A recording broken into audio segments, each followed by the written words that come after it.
ನಾಚಿಕೆ ಆಗ್ಬೇಕು ಅವರಿಗೆ.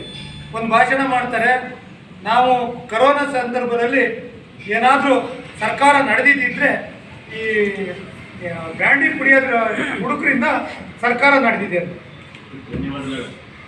ಕಾಗೇರಿ ಅವರು ಹೇಳಿದ್ದಾರೆ. ಧನ್ಯವಾದನೂ ಹೇಳಿದ್ದಾರೆ. ಬೆಂಗಳೂರು ಮಲ್ಲೇಶ್ವರ ಕಾರ್ಯಕ್ರಮದಲ್ಲಿ ಧನ್ಯವಾದ ಹೇಳಿದ್ದಾರೆ. ನಮ್ಮ ಸರ್ಕಾರ ಏನಾದರೂ ನಡೆದಿದ್ದಿದ್ರೆ ಅವ್ರು ಹುಡುಗರಿಗೆ ನಡೆದಿದ್ದಿದ್ರೆ ಹೆಂಡ ಕುಡಿಯೋರಿಂದ ಅಂತ. ಇಂಥ ಬೇಜವಾಬ್ದಾರಿ ಮಾನ್ಯ ಸಭಾಧ್ಯಕ್ಷರನ್ನ ನಾವು ನೋಡಲೇ ಇಲ್ಲ. ಮತ್ತು ಇನ್ನೊಂದು ಹೇಳಿದ್ದಾರೆ, ನಾವು ಹಳ್ಳಿಗಳಲ್ಲಿ ಯಾರೇ ಮಾಡಿದ್ರು ಬಂದ್ ಮಾಡಬೇಕು ಅಂತ. ಇವತ್ತಿಗೂ ಕೂಡ ಬಂದ್ ಮಾಡ್ತಾರೆ. ಹಾಗಾದ್ರೆ ಇವರು ಗ್ರಾಮೀಣ ಮಟ್ಟದಲ್ಲಿ ಪಂಚಾಯತಿಗೆ ಒಂದು ಪರ್ಮಿಷನ್ ಕೊಡಲಿ. ಈಗ 1 to 2 ಕೊಟ್ಟು ಕುಡಿಯೋದ್ರಿಂದ ಪಾಪ 100 ರೂಪಾಯಿ ದುಡಿತಾರೆ, 150 ರೂಪಾಯಿ ಹೆಂಡ ಕುಡಿತಾರೆ ಜನ. ಅಂಥ ಪರಿಸ್ಥಿತಿ ಇದೆ. ಎಷ್ಟೋ ಕೊಲೆಗಳಾದವು ಈ ತಾಲೂಕಿನಲ್ಲಿ.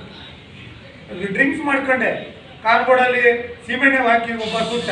ಇಲ್ಲಿ ಉಳಿದೇಲೊಂದು ಘಟನೆ ಆಯಿತು. ಎಲ್ಲ ಡ್ರಿಂಕ್ಸಿಂದಲೇ ಆಗ್ತಾ ಇದೆ. 2018 ಚುನಾವಣೆಯಲ್ಲಿ ಹೇಳಿದ್ರು, ಕಾಂಗ್ರೆಸ್ MLA ಏನಾದರೂ ಬಂದ್ಬಿಟ್ರೆ ಪ್ರತಿ ಹಳ್ಳಿಯಲ್ಲೂ ಹೆಂಡ ಅಂತೆ. ಆದರೆ ಇವತ್ತು ಆಗ್ತಾ ಇರೋದೇನು? ಒಂದು ಜನಸ್ಪಂದನ ಸಭೆ ಇಲ್ಲ, ಯಾವಲ್ಲೂ ಕೂಡ ಒಂದು ಜನಸ್ಪಂದನ ಸಭೆ ಇಲ್ಲ. ಇದು ಅಂತ್ಯ ಸಂಸ್ಕಾರದ ಸುಮಾರು 2 ವರ್ಷ ಆಯ್ತು. ಸುಮಾರು 400 ಅರ್ಜಿಗಳು ಪೆಂಡಿಂಗ್ ಇದಾವೆ. ಅದು ಒಬ್ಬರಿಗೂ ಹಣ ಬಂದಿಲ್ಲ.